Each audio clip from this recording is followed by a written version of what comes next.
Now, everybody, it's time for us to begin our first panel discussion. Are you all ready? This panel discussion is on sugar investments.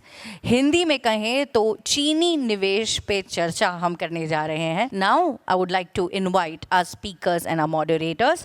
So, ladies and gentlemen, please welcome on stage our Executive Director, Shree Renuka Sugars Limited, Mr. Vijendra Singh. Let's invite our next panelist, Ugar Sugar Works Limited, Mr. Niraj Shirgaokar. Welcome, sir. Now I'd like to invite our director, Harinagar Sugar Mills Limited, Mr. Vivek, Pittie.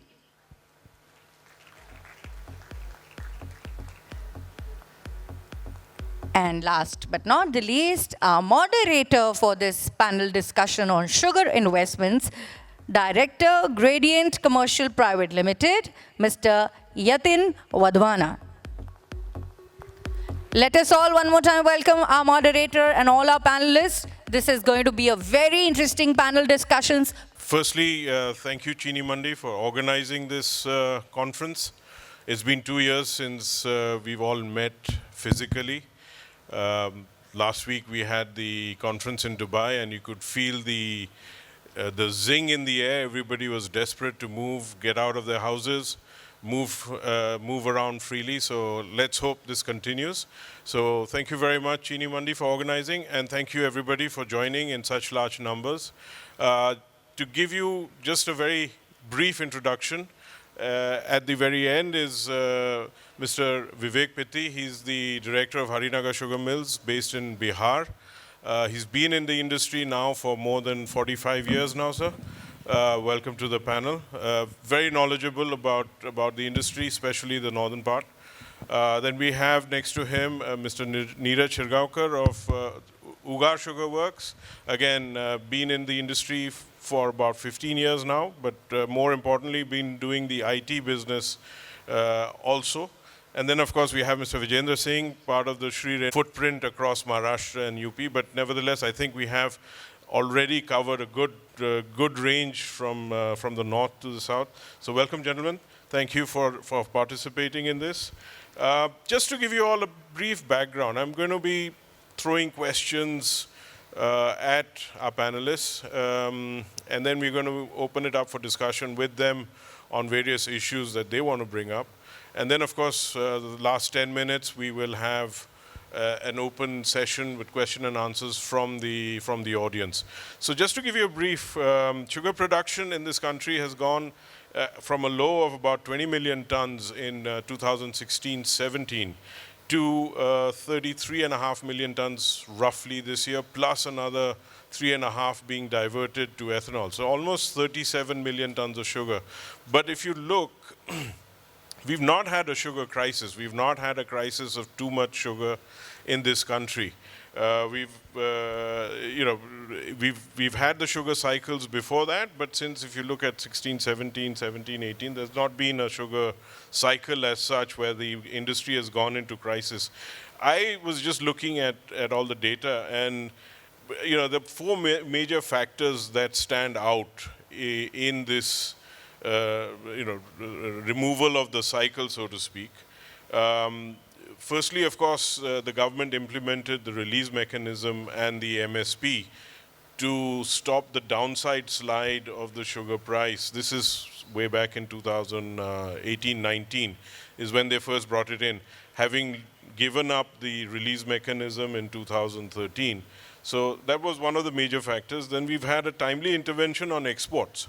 So you've always had a situation where the government has stepped in just at the time when you've been sitting on large stocks and the sugar has been moving out, and with incentives. So you've had the MAEQ, the MIEQ, the various subsidy, I wouldn't call it subsidy, but incentives to export sugar. We've also seen the north to a great extent being saved. I can remember a discussion many years ago, maybe 10, 15 years ago, where we were being told that, the north has lost it, they've not got enough cane, they're very high cost production.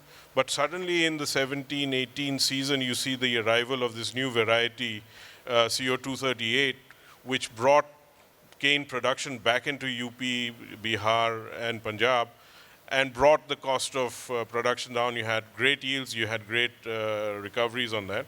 And of course, last but not least is the implementation of the ethanol blending program, where you've suddenly had a government which is really pushing for ethanol blending. They're going up at, I mean, today we started at 0.8%, we are at 10% now roughly this year. And they have projected going to 20% by 2025. So these are the major saving factors that we've seen. When I joined, so now, I mean, coming into the discussion, I mean, I've spoken enough. I'm going to throw some questions at you. When I joined the sugar industry about 35 years ago, I was told that sugar is made on the field and not in the sugar factory, which means that, you know, we've seen one example of it. Now, I would like to bring this to you, Mr. Pittie. Are you seeing enough investment still in the improvement in cane, you know, at the ground level? Is there still a desire to create more cane varieties? Please, sir. Yeah. Yeah, thank you. Well, as you very rightly put it, that the UP sugar industry was on the brink of being extinct because of its very low recovery as compared to the recovery achieved in Maharashtra and Karnataka. And then you had this miracle variety 238, which totally transformed the sugar industry in North India, more so in UP. And because the average recovery of UP used to be prior to this variety, advent of this variety, was around 9.5%. And now it has gone up to 11.5% before diversion, etc. And UP, which had at max produced 80 lakh tons prior to the advent of this variety, then has started producing 120 lakh tons of sugar, again before diversion. And I remember my father, when I got into the industry, he said that the single most important factor for the sugar industry is cane variety. And I've seen this happen twice while am in the industry. Once in the 70s and early 80s, when we had this cane variety 1148, again in North India. And then this cane variety 238. And at the same time, I've also seen, like in the industry in Tamil Nadu and parts of Karnataka, Maharashtra, where the main cane variety is or was 86032. And that as it has gradually deteriorated, the industry in Tamil Nadu has gone down. Of course, there are other reasons to it also, but one of the reasons is cane variety. So cane variety is definitely the most important, and we do find the research stations in Coimbatore, in Lucknow, and Karnal, Shahjahanpur doing a lot of work on cane variety. And even now that alertness is there, that 238 has started deteriorating in certain areas, so develop another variety in place of it. You have a couple of good varieties like 15023, and the scientists are working on the other promising cane varieties. I have only to say one thing as far as this cane variety is concerned, and that is, unfortunately, even today in India, you have this inertia that a cane variety developed by a certain research institute is not easily accepted by the research institutes of the other states, although technically and scientifically those varieties would be suitable even in the other states. But just because of the clash of ego, you don't have this easy transportability, as you may say, of cane variety from one state to the other. If that can be eased out, I think the development can be much faster, and you can have all the brains together developing varieties for particular states rather than having these compartments that this institute belongs to this state or this region and the other institute belongs to the other region. As a result, the farmer and the industry suffers to some extent. But yes, cane variety is the most important, and work is being done in India on cane variety. It is not that, and it is there to be seen. And last point I would like to make on this is that just as 238 has been developed in North India, there is efforts being put in to develop a similar variety even in South India. So you can well imagine that if such a variety comes also in South India, then from where the potential is there for Indian sugar production to go up. That's all. So basically, still remaining with the same acreage, we can see a larger production. Yes. I mean, one variety that I've heard of in the south is this VCF 571, where they're talking of about 100 tons per acre as yields. Anyway, thank you, sir, for that. Mr. Vijendra Singh, I'm going to throw a question at you. Over the past few years, we have seen many greenfield projects coming up, mainly in Maharashtra and Karnataka. We haven't seen that many greenfield. It's been primarily brownfield projects in the rest of the country. What do you feel would be the reason that we are seeing this kind of expansion in Maharashtra, Karnataka on the greenfield, and is it still continuing? I mean, you've got 8 plants in the region. Maybe you can throw some light on this. You need to switch it on. Hello. Thank you, Yatin. Yeah, I said it had some commercial reason. UP suffered a lot the last 5 years before the new variety came. Factory were not suffering. There was no cane supply. Factory were running on 120 days. Recovery was low. Typically, we have low sugar prices compared to north. So conversion of ethanol is very attractive in Karnataka, Maharashtra compared to selling sugar. So Karnataka, Maharashtra, that's what we're getting a lot of new factories coming in. And with the support, with the irrigation facility going up in these states, we're getting more cane. Marathwada, we see a lot of bumper production this year. Kolhapur obviously stable. Satara, Sangli, I can see a lot of cane this year also. Karnataka also new irrigation facility coming in. So we are getting new acreage under cane cultivation, and farmer getting attractive to this cane farming also, as the crops are not very stable, they're rain dependent. So farmer is attractive to this cane. So these three factors motivating Karnataka and Maharashtra investment for new sugar plants. Thank you, sir. Also, I guess it's as you're getting more irrigation facilities reaching the inner areas of Maharashtra, I guess more cane and therefore more crushing capacities. Thank you. Can I just add one point? I mean, one more reason why of late production capacity is coming up more in Maharashtra and Karnataka was all of us are aware of that famous incentive scheme in UP, which was there in the early 2000, I mean the late 2000, first decade. Mid-2000, yes. Mid-2000s. So in that scheme, to avail of that scheme, already a lot of capacity was created in UP, which was far in excess of the sugarcane available then with those kind of varieties.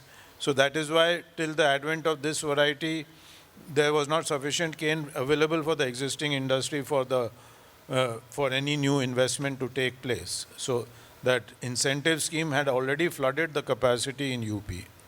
Right. Completely agree. With I mean, now it's your turn, Niraj, on the spot there.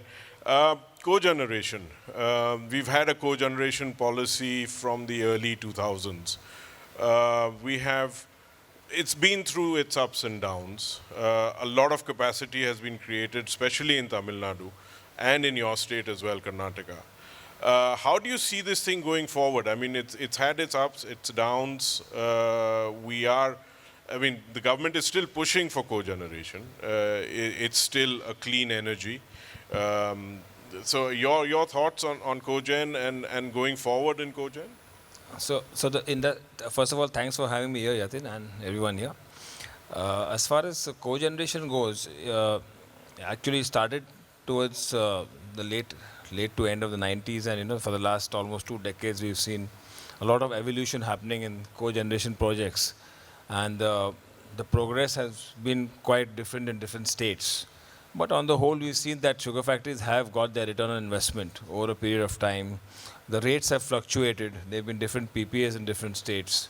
There was a period when we used to also sell outside the state through a bilateral agreement to private power purchasers. And we also had some good years at that time. And there have been years when we've had low prices on the PPAs and problems with receiving funds from the government too.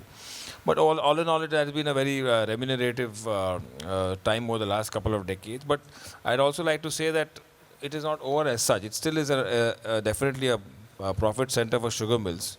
And if you see the top 3 states, they're still negotiating their PPA contracts with their respective state governments, and the rates are still within a good range for the sugar mills to to go on with these projects.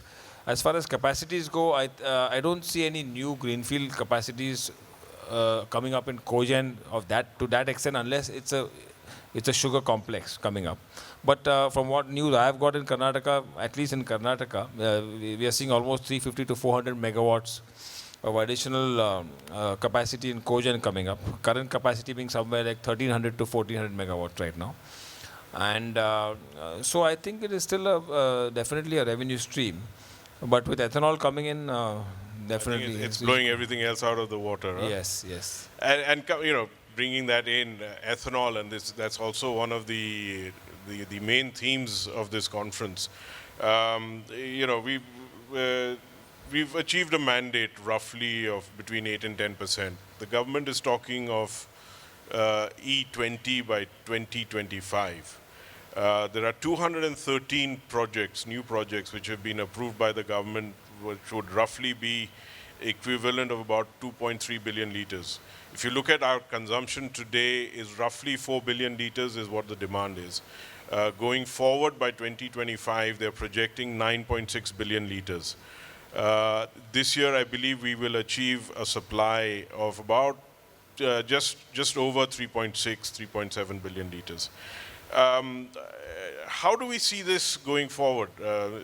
Vijendra Singh ji, you've had a lot of discussion on ethanol. I think you're putting up the largest ethanol facility under a single roof in this country. Would like to hear your opinion on ethanol, how it's going to go forward.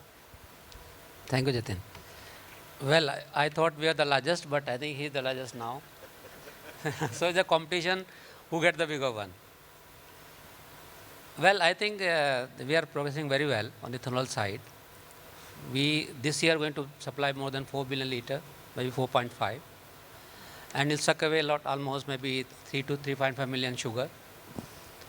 And as we progress, if we go to 8 billion liter, which I think industry can go with the kind of investment we are getting, kind of plant we are getting now. And the balance sheet of sugar balance sheet will get balanced in the country. So we don't need to have a forced export. We'll export. I mean, the complete export are doing this year, but we have no subsidy required for the export at that point of time. We have a stable environment where the sugar price. Part of ethanol is that it is very certain. You know the cane price, you know your recoveries typically, you know the selling price. There's a huge demand. So what you want more than this? A market, we have short market. The price is defined before the start of the factory. It's a very, very good situation, and industry should take advantage of the situation. We are into it and invest more in ethanol, produce more ethanol, and try to balance our own balance sheet, sugar balance sheet. Like we diverted about 32% last year. This year, we target 45 to 50% next year. So if 10 big sugar companies do this, the job is done. Very bullish on ethanol. Go ahead. If I may add to what Mr. Vijendra Singh initiative designed over the past several years, it's quite different from the program in Brazil, where we have a different pricing for ethanol manufactured from juice, syrup, B-heavy, C molasses, grain, damaged food grain, surplus rice, you name it. So it is a very innovative program, a very well thought out program, and that is definitely encouraging investments across all states. And I think due to that reason, we are seeing a lot of interest, especially in the states of UP, Karnataka and Maharashtra, where there's abundant sugarcane. And with the export policy coming under threat due to WTO in the near future, we are looking at the factories wanting to divert more sugar to ethanol, which again would lead to timely payment of the cane prices. And that's the reason we are seeing more cane, because the farmer is getting paid on time, so he's going to plant more cane. I know Vivek ji has something to say on this one, because he is not so keen on ethanol. Please go ahead. No, you got me totally wrong if you say that I'm not so keen on ethanol. I'm definitely very keen on ethanol, and ethanol is an excellent program which has been conceived by our Honorable Prime Minister or promoted by him. And he himself personally takes a lot of interest, as we understand. And what I was trying to say is that, like, we are going to achieve E10 this year, and we have target of achieving E20 by 2025. So obviously we can't jump from E10 to E20 straight away. We'll have to do this in phases, and the government has already notified the standards for E12 and E15.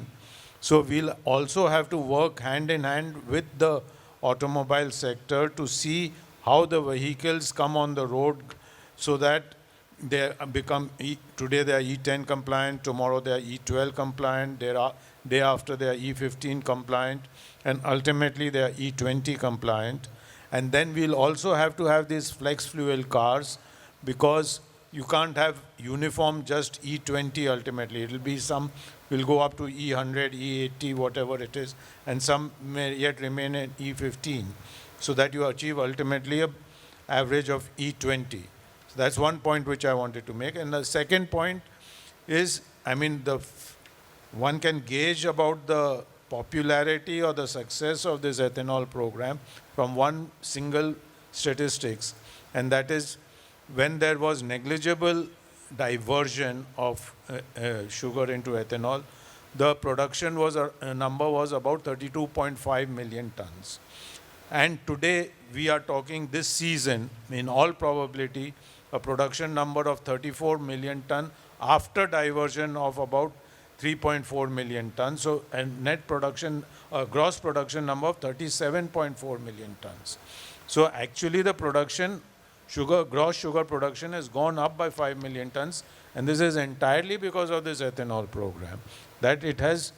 No, I mean, my intention was not to say that you were against it, but that given your sugar price in Bihar, you were less likely to convert to ethanol purely on pure economics in your particular region. I mean, I know you are one of the strongest supporters of this program, because it's required to get rid of all your sucrose.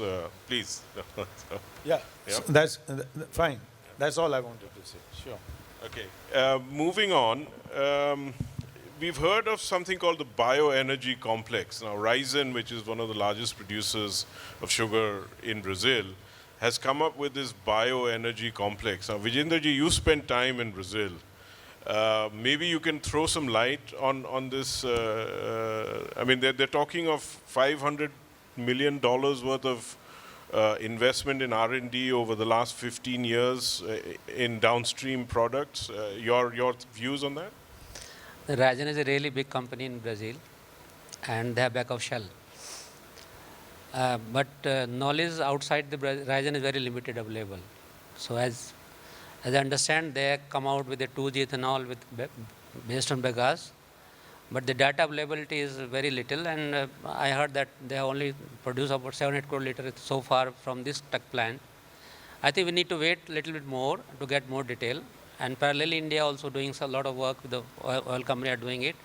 But my thought process is a little different here. Because this 2G plant will need a lot of investment. They are not cheap. And their cost of production may be 100 rupees a liter more than that even today. So commercially, India being a limited resources, we can't venture out without knowing the commercials of this. For us, the best thing to convert our excess sugar is asset, which is liability today, convert to asset. Convert all of the excess sugar, grow more cane for ethanol. Maybe factories come out with only for ethanol. There is no sugar available. So I think our focus should be on only first convert this our excess sugar and grow more cane for the ethanol and replace all the imported gasoline. Thank you, sir. Now, Mr. Pittie, since you are not a listed company, last 20 days or last 4 weeks, ever since we've seen the volatility in the stock market, we've seen every day. I have this discussion with my brother. You know, we do a little bit of investment in shares, and every time I see the Sensex down 1,500 points, he's sitting there and saying, "No, buy sugar shares." I mean, if you look at it, for the last month or so, sugar share prices have moved completely contrary to the Sensex, to the... what do you think is driving that? No, You see, basically, at least I do believe that the share market moves a lot based on sentiments. And I mean, ultimately it works on fundamentals, but momentarily or uh, in time it works with sentiments.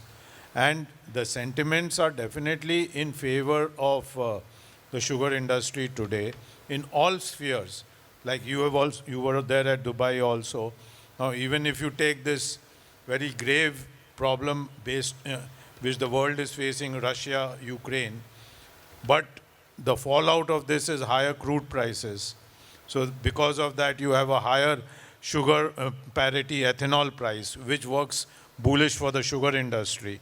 Because of that, the international prices remain high.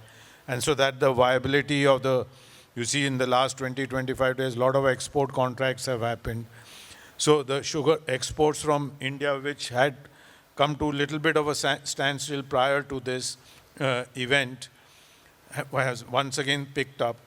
So now even though you are expected to have an production of around 34 million tons, I mean, there's a good possibility exports would go up to 7.5 to 8 million tons.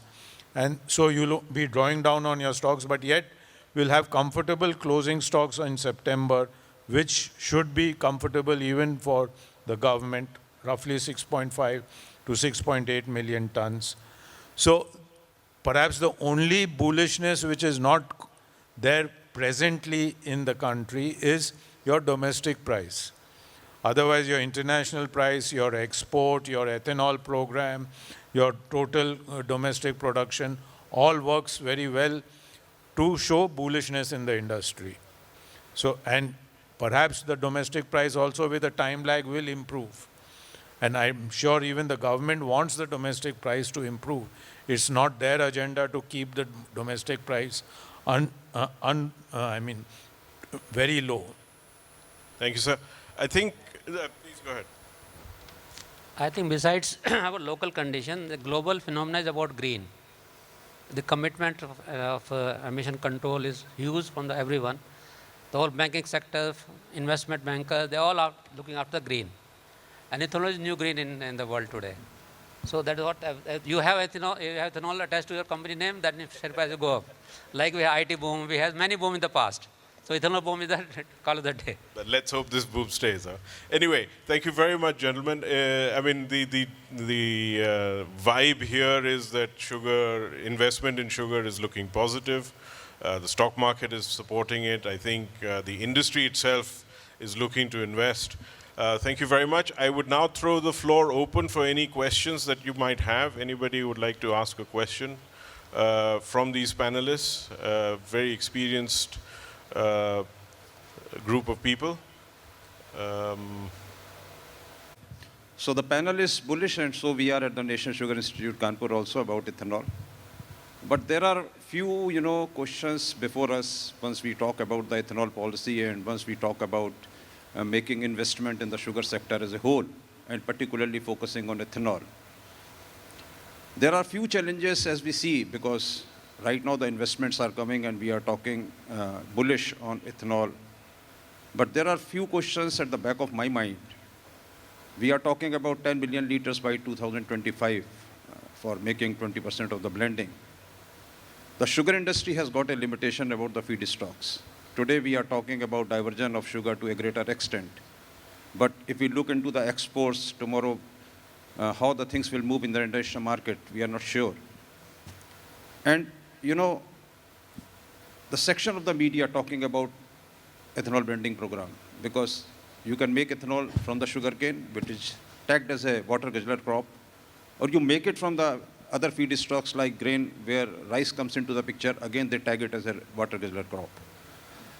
There may be a debate on food versus fuel again, because on the global hunger index, where we are put 104 position, it is the stories which have been cooked by the section of the media, global hunger index, water guzzler crop, food versus fuel, and then limitation of the sugar industry, how much we can contribute. Tomorrow the relative economics of diversion will come into the picture. We can talk about the Brazil model, but we have to look into our own conditions. So what is your opinion, the panel, looking into these 3-4 aspects? Thank you. Yeah. And, I mean, the very valid points which Narendra Mohan ji has raised, and there are points of concern, all of which perhaps do not have an answer today, at least I would not have. And these are points of concern, especially the food versus fuel debate, which would come up whenever, as and when, if there is shortage of food grains in India. But as we see in the near foreseeable future, this situation should not arise. I mean, one can't say beyond a certain period. And then secondly, what you mentioned very correctly of the relative economics of diversion. See, ultimately, at least I believe that if we have to sustain this ethanol program on a long-term basis, like Brazil and other countries, you have to come to change the sugarcane pricing model. You can't have this fixed pricing model whereby every year your sugarcane price only goes up. It has to be related to your revenue.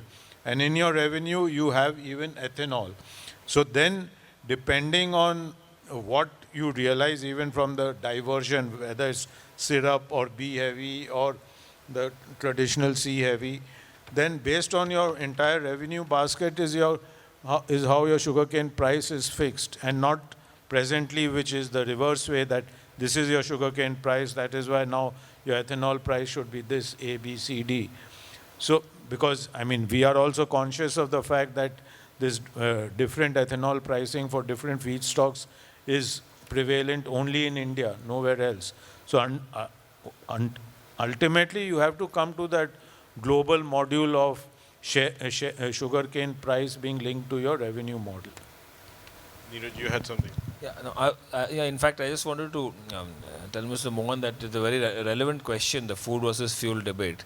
And I think the government has very carefully crafted out the raw materials which they have kept for manufacturing into ethanol. So that is always going to be a concern, but I think being a surplus country in food and also with a lot of food lying at the godowns and all those issues which are aware of, I think this will definitely help where the rotten or the damaged food grains will be diverted and be used in a better way. But this debate will still keep going. And as far as the economics go, yeah, it is in fact a very, it's a very interesting situation where each factory, not only each state, but each factory is having to do their own calculations depending on their different demographies, the state which they are in, the type of recoveries they are getting. So it is a real lot of science and calculation involved before they take the commercial decisions. So it is indeed an interesting time, it will keep evolving. Thank you. The gentleman here in the front. Anup Kesarwani from Chemical Systems Technologies India Private Limited, New Delhi, and Vice President STI. I agree with the suggestions taken up by Pittie Saab that the sugarcane price and ethanol, all these things have to be in a synergetic situation. And we have to find the new ways of producing ethanol. My suggestion is that we should work on converting bagasse ethanol percentage in the country. That's my suggestion. Thank you. So take the argument away from food versus fuel. And of course, please. I think right now we are just discussing the management of excess. We excess grain, we excess rice, we excess sugar, or excess cane. And what we are doing, we are converting excess, everything excess to the substitute, which is gasoline substitute.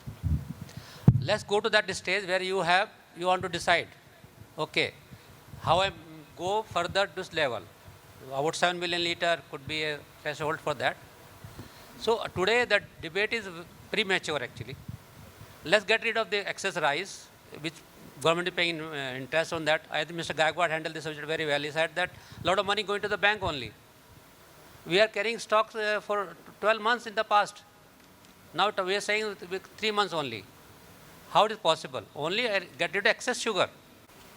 Yatin, if I may add just Yeah, one. sure. Go on, Niraj. Just wanted to agree totally with Mr. Pittie, and also wanted to compliment our respected Cane Commissioner on speaking about revenue sharing being done in Maharashtra. In fact, Karnataka was the first state which we have come out with a revenue sharing act, but it is not being followed in toto. Maharashtra has taken it up very strongly, and we are hopeful that as a nation we are able to implement this Dr. Rangarajan formula, which will also definitely give a base to our cane pricing and formula, which is so important, because right now we are addressing the realization part, but the input part has to be addressed. Now, my point here is, never think that FR will reduce. It's not political going to fly. Let's accept the reality. Right. I think we don't have any more questions from the floor. I don't want to keep you away from your lunch. I know we're running a little bit late. Thank you very much to the panelists. Please give them a round of applause. Thank you, gentlemen. Thank you for your time. Thank you for your inputs. And I now hand the mic back to the young lady here. Indeed, a wonderful panel discussion. And now, to felicitate all our panelists and our moderator, I would like to invite on stage Mr. Prakash Naik Navare. So can we have you on stage, sir? Singh.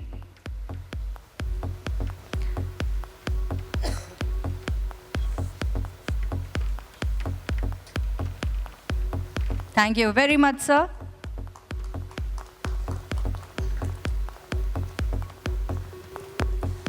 I want people sitting till the end to applause. And thank you for the next up. Can I request sir to felicitate Mr. Niraj Shirgaokar? Thank you, Niraj, sir. Now,